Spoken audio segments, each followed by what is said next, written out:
जय हिंद मेरे प्यारे बच्चों, कैसे हैं आप लोग। मैं हूं आपका केमिस्ट्री मेंटर कुणाल वर्मा यानी कि केवी सर फ्रॉम काशी।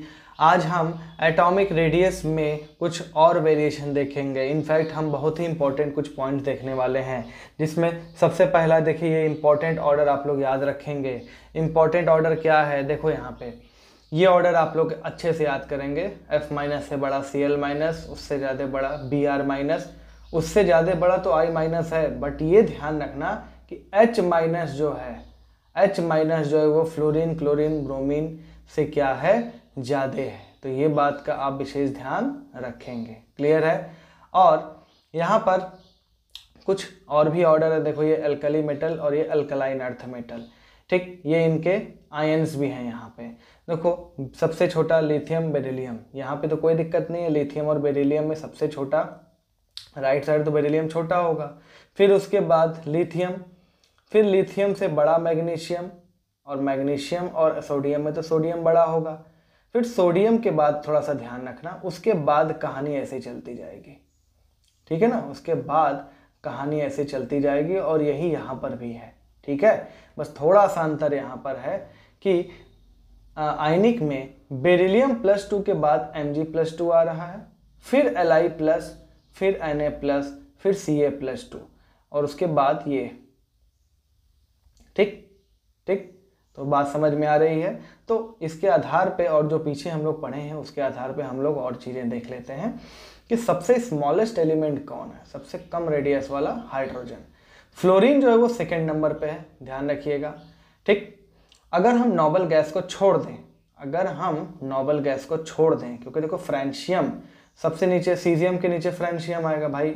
वैसे तो क्या है, अगर इसको छोड़ दिया जाए, ठीक है ना, अगर नोबल गैस को छोड़ दिया जाए, वैसे तो सबसे राइट साइड क्या है, नोबल गैस है, 118 एलिमेंट, 118 एटॉमिक नंबर, सबसे बड़ा। पूरे कुछ भी एक्सेप्शन किसी को ना छोड़ा जाए तो सबसे बड़ा तो ये 118 वाला हो जाएगा, UUO, ठीक है ना। उसके बाद अगर नोबल गैस को छोड़ दिया जाए तो सबसे बड़ा कौन होगा, फ्रेंशियम होगा। अगर फ्रेंशियम को भी छोड़ दिया जाए, क्योंकि ये रेडियो एक्टिव है, काफ़ी केसेस में छोड़ा जा सकता है, तब कौन सबसे बड़ा एलिमेंट हो जाएगा, सीजियम, ठीक है ना। सबसे बड़ा फ्रेंशियम, सेकंड नंबर पे सीजियम। और अगर नोबल गैस को लिया जाए तो फर्स्ट नंबर पे नोबल गैस, सेकंड पे सबसे बड़ा फ्रेंशियम और थर्ड पे सीजियम आ जाएगा। क्लियर। सबसे स्मॉलेस्ट कैटायन, सबसे छोटा एलिमेंट हाइड्रोजन है तो सबसे छोटा कैटायन भी H+ का ही होगा, ठीक है। कैटायन की बात करें तो लार्जेस्ट कैटायन कौन होगा, सीजियम+, ठीक है ना, सीजियम+। क्लियर। स्मॉलेस्ट एनायन, इस चीज को याद रखो, देखो फ्लोरीन F- सबसे छोटा है। क्लियर है, ध्यान रखना F- सबसे छोटा एनायन होता है। लार्जेस्ट एनायन, लार्जेस्ट एनायन, क्योंकि नोबल गैस की तो यहाँ पे कोई बात ही हम नहीं करेंगे एनायन की, क्योंकि एनायन है। और एनायन अगर है ये तो सबसे राइट साइड, सबसे पहली बात तो सबसे नीचे है, ठीक है ना, तो I-, ठीक है ना। और ये सब मेटल है, ये सब तो आयन में एनायन थोड़ी बनाएंगे, तो सबसे लार्जेस्ट एनायन कौन हो जाएगा, आयोडीन हो जाएगा। तो ये बात बहुत ही विशेष तरीके से आप लोग याद करेंगे, ठीक है ना। बार बार इस चीज़ को, ये जो मैंने लिखा है A से लेके F तक, इस चीज़ को याद रखिए। और ये जो ऑर्डर है ये ब्रह्मास्त्र साबित होने वाला है, ठीक है ना। जितने भी जेई के कैंडिडेट्स हैं उनके लिए कहीं ना कहीं ये बहुत ज़्यादा इस्तेमाल हो सकता है। क्लियर है, इसको नोट करिए, फिर हम आगे बढ़ते हैं।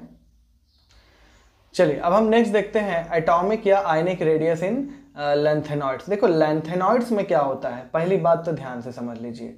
लैंथेनॉइड में हम,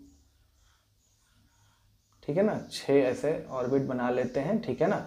अब ध्यान दीजिए, लैंथेनॉइड्स में क्या होता है, इलेक्ट्रॉन जो कंटिन्यूसली भराता है। लैंथेनॉइड में क्या होता है, एटॉमिक नंबर 58, 59, 60 से लेके 71, उसमें जो इलेक्ट्रॉन असल में भराता है, अगर मैं पूछूं 57, उसके बाद 58 में जो इलेक्ट्रॉन आया 57 से 58 में, वो 4f में आया, 4f1, फिर 59 4f2, फिर 60 4f3, 4f4, 4f5, without exception की हम बात कर रहे हैं।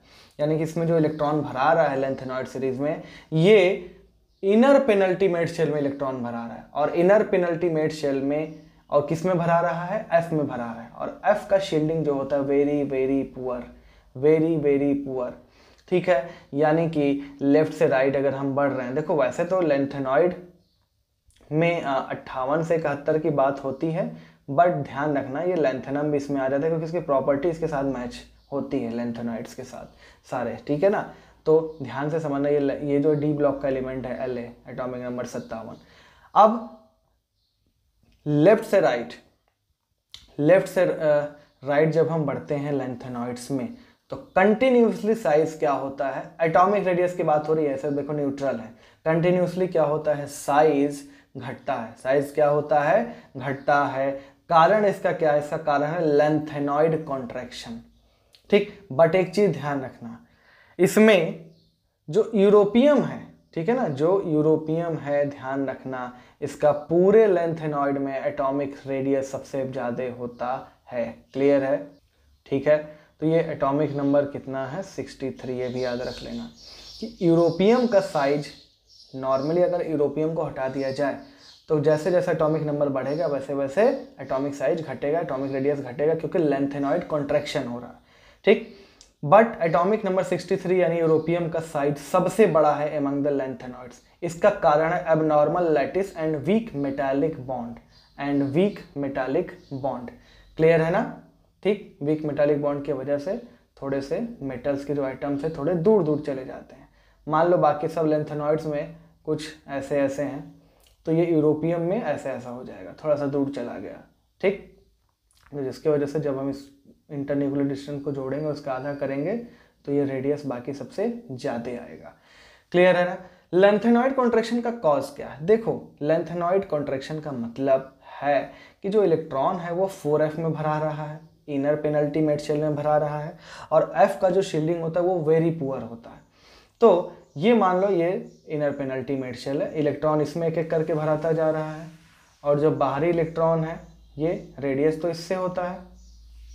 अब ये जो इलेक्ट्रॉन भरा रहे हैं इसमें एक एक करके 14 तक, ये इसको शील्ड नहीं कर पा रहे हैं, और शील्ड नहीं कर पा रहे हैं तो यानी इसको रिपेल नहीं कर पा रहे हैं, तो जाहिर सी बात है सिग्मा अगर नहीं बढ़ पा रहा है तो जेड तो बढ़ ही रहा है एक एक करके, यानी ये जेड इफेक्ट क्या हो जाएगा, बढ़ता जा रहा है लगातार, ठीक है ना। जेड इफेक्ट लगातार बढ़ता जा रहा है, और ये जेड इफेक्ट बढ़ने का कारण यही है कि 4f के जो इलेक्ट्रॉन है इसमें जो f के इलेक्ट्रॉन एक एक ऐड होते जा रहे हैं उसको शील्ड नहीं कर पा रहे हैं, ठीक है। तो जिसकी वजह से इस न्यूक्लियस का पावर बहुत ज़्यादा बढ़ जाता है और इलेक्ट्रॉन थोड़ा थोड़ा क्लोज आते जाता है यहाँ से यहाँ तक। क्लियर है ना, ठीक।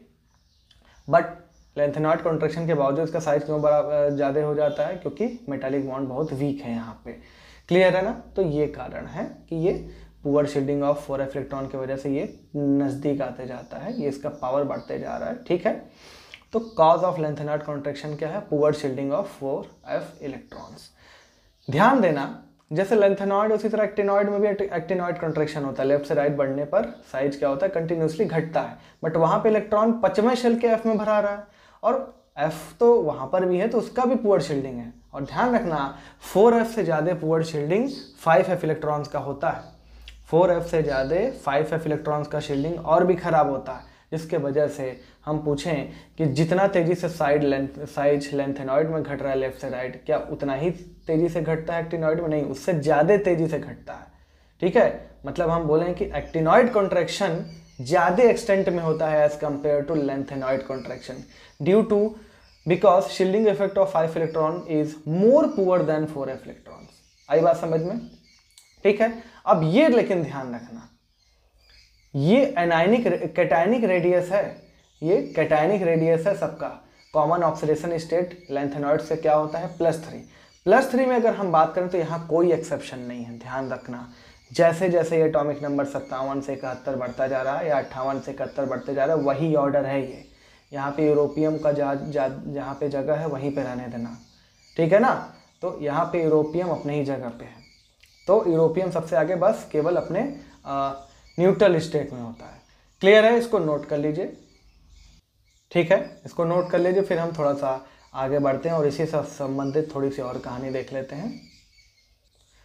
तो चलिए अब देखते हैं कॉन्सिक्वेंसेस ऑफ लेंथेनॉइड कॉन्ट्रैक्शन, मतलब लेंथेनॉइड कॉन्ट्रैक्शन के कारण क्या क्या चीज़ें हो रही हैं। सबसे पहला, due to lanthanoid contraction size order देखो, 3D एलिमेंट्स जो हैं उससे ज़्यादा साइज तो 4D एलिमेंट्स का ही होगा क्योंकि उसके नीचे हैं। बट ध्यान रखना 4D और 5D का साइज लगभग बराबर होता है। मतलब 5D जो है, 5D कौन से एलिमेंट होते हैं, 57, फिर 72 से लेकर 80 तक। 57, ठीक है ना, 5D यानी कि 57, फिर 72 से लेके 80 तक। और उसमें से भी ये 72 से 80 की हम बात कर रहे हैं। 72 से 80 में 4D और 5D की साइज लगभग बराबर रहती है।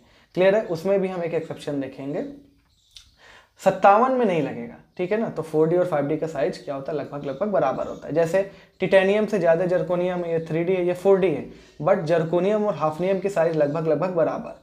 निकल से ज़्यादा पैलेडियम, क्योंकि 3D है 4D है, बट पैलेडियम और प्लेटिनम की साइज लगभग बराबर due to lanthanoid contraction. But ध्यान रखना, ये थर्ड ग्रुप में लेंथेनॉइड कॉन्ट्रैक्शन लगता ही नहीं है। क्यों नहीं लगता है? क्योंकि देखो, सबसे पहले ये स्कैंडियम 21, फिर Y, ठीक है, और फिर La, ठीक है ना, ये 21, 39, 57। अब देखो 39 के बाद जब हम 57 तक आए, 39 से 57 के बीच में कोई F ब्लॉक का एलिमेंट ही नहीं पड़ा, F में कोई इलेक्ट्रॉन ही नहीं है, तो पुअर शील्डिंग कुछ हुआ ही नहीं, ठीक है ना। पुअर शील्डिंग नहीं हुआ तो उतना पुअर शील्डिंग नहीं है, तो Sc से ज़्यादा Y और Y से ज़्यादा La, यहाँ पे कोई दिक्कत नहीं है। स्कैंडियम से ज़्यादा Y, उससे ज़्यादा La, ठीक है। बट उसके बाद जब हम नीचे आएंगे, ठीक है ना, जब हम नीचे आएंगे तो ध्यान रखना क्या, यहाँ पे एक मिनट, इसी का एग्जांपल ले लेते हैं। देखो टिटेनियम, फिर जर्कोनियम, फिर हाफनियम, ठीक है। इसका एटॉमिक नंबर 22, इसका एटॉमिक नंबर 40 और इसका एटॉमिक नंबर 72। ध्यान देना, जब यहाँ से यहाँ बढ़े तो साइज बढ़ गया, कोई दिक्कत नहीं है, कोई F ब्लॉक एलिमेंट नहीं। बट 40 से जब हम 72 गए तो ये बताओ इसके बीच में 58 से 71 भी आए हैं कि नहीं आए हैं? ये 58 से 71 अपना सारा खेला खेल गए, और ये सबसे ज़्यादा प्रभाव किस पे डाले? ये हाफनियम पे प्रभाव डाले हैं। हाफनियम के साइज को बढ़ने नहीं दिए। ये 14 इलेक्ट्रॉन इतना ख़राब शील्डिंग करते हैं कि न्यूक्लियस का पावर बढ़ गया, जिसके वजह से जर्कोनियम से ये हाफनियम बहुत बड़ा होने वाला था, बट जर्कोनियम और हाफनियम लगभग बराबर साइज के हो जाते हैं, क्योंकि हाफनियम में ये 14F इलेक्ट्रॉन्स यानी इनका इफेक्ट आ गया, पुअर शील्डिंग इफेक्ट आ गया। आई बात समझ में? और ये कहानी ये तो फोर्थ ग्रुप में है, फिफ्थ में भी, सिक्स में भी, सेवन्थ में भी, एट्थ में भी चलेगा, नाइन्थ में भी, 10th 11th में भी चलेगा, बट 12th में नहीं चलेगा। ध्यान रखना, 12th ग्रुप में साइज ऑर्डर जिंक, फिर कैडमियम, फिर मरकरी, यहाँ कोई लेंथेनॉइड कॉन्ट्रैक्शन लगता है। ध्यान से समझना, लेंथेनॉइड कॉन्ट्रैक्शन अकर्स, यहाँ लेंथेनॉइड कॉन्ट्रैक्शन लगता है। बट मरकरी, आप बचपन से पढ़ते आए हैं, mercury is a metal which is liquid at room temperature. Mercury metal है, लिक्विड स्टेट में होता है, तो जाहिर सी बात है अगर लिक्विड स्टेट में है तो उसके एटम्स दूर दूर होते ही होंगे। यहाँ पे लेंथेनॉइड कॉन्ट्रैक्शन लग रहा है, poor shielding effect of F लग रहा है, क्योंकि F तो है ही ना भाई। क्या 80 से पहले 58 से 71 नहीं है? है भाई, लग रहा है पुअर शील्डिंग इफेक्ट, बट इसका वीक मेटालिक बॉन्ड होने की वजह से, लिक्विड स्टेट में होने की वजह से दूर दूर एटम हो जाते हैं, जिसकी वजह से वीक मेटालिक बॉन्ड होता है और रेडियस इस वजह से बढ़ जाता है। तो जिंक से ज़्यादा कैडमियम और वहाँ उससे ज़्यादा मरकरी, ये बात ध्यान रखेंगे आप लोग। क्लियर है? और एक बात और, मरकरी के बाद, ठीक है ना, मरकरी के बाद ये एटॉमिक नंबर 80, फिर ये देखो ये थैलियम, फिर लेड, इसके नीचे भी हमको लिखना पड़ेगा,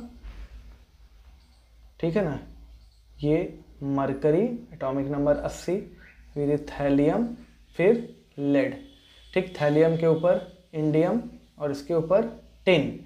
अब ध्यान दो, लेंथेनॉइड कॉन्ट्रैक्शन का प्रभाव, लेंथेनॉइड कॉन्ट्रैक्शन का प्रभाव ये 13वें ग्रुप में थैलियम पे भी पड़ता है और 14वें ग्रुप में लेड पे भी पड़ता है, जिसको हम लोग पोस्ट लेंथेनॉइड कॉन्ट्रैक्शन बोलते हैं।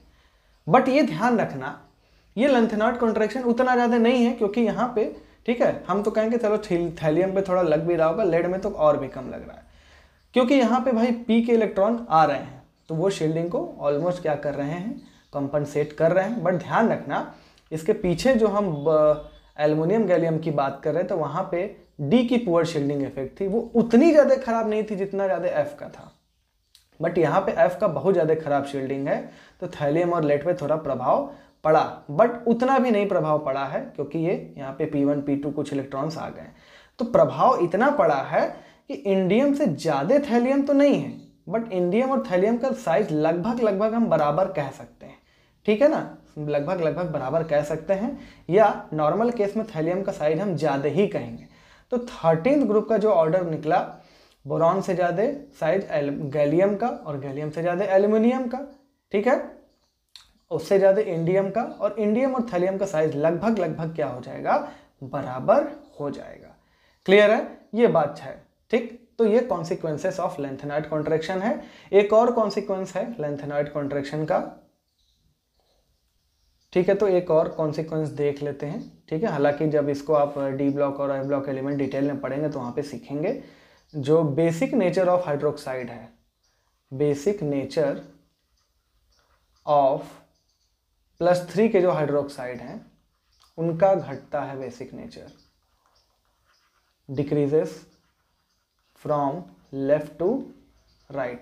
हम पूछें, देखो लैंथेनम हम ले लेते हैं, ठीक, ये सबसे ज़्यादा बेसिक, और ल्यूटियम का हाइड्रोक्साइड ये मोस्ट बेसिक, और ये लीस्ट बेसिक।